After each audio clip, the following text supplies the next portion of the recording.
Vous voyez, moi, j'ai eu la chance dans mon parcours, quand j'ai eu le diagnostic de mon fils à l'âge de 3 ans, déjà, la première chose qui m'avait choqué et qui avait choqué aussi mon épouse, c'est qu'on met tout de suite la faute du handicap sur quelqu'un. Il faut toujours qu'on trouve un responsable du handicap de son enfant. Oui. Moi, on a mis tout de suite la faute sur ma femme, en disant que c'était de sa faute si mon fils était comme ça, parce qu'on Pourquoi? l'avait trop.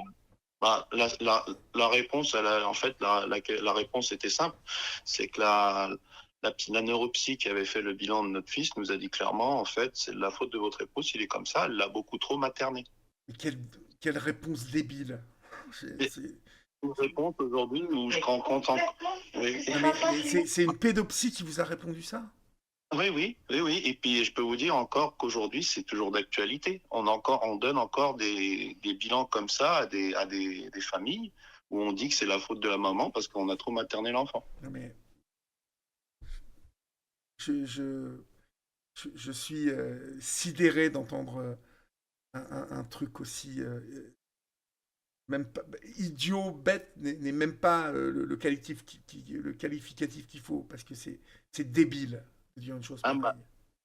et c'est surtout, je trouve, débile d'essayer de trouver un responsable au handicap de notre enfant. Nous, on n'a jamais demandé à ce que notre Mais enfant oui, et soit puis un enfant qui n'a pas l'usage de la parole, enfin, comment imaginer qu'un autisme aussi grave qui touche votre fils peut être dû à un maternage excessif, enfin, c'est c'est hallucinant, hallucinant. Cette femme, on devrait lui enlever le droit d'exercer la médecine, vous voyez? Bah, si vous voyez, par exemple, je ne sais pas si vous vous souvenez quand Francis Perrin qui a son fils autiste lui-même, Oui, avait fait une interview sur Europe 1 il y a plusieurs années en disant, bah, voilà, quand il avait écrit son livre sur son fils, qu'on lui disait que il fallait qu'il fasse le deuil de son enfant. C'est un peu à peu près la même chose dans ce qu'on nous a fait comprendre à nous aussi.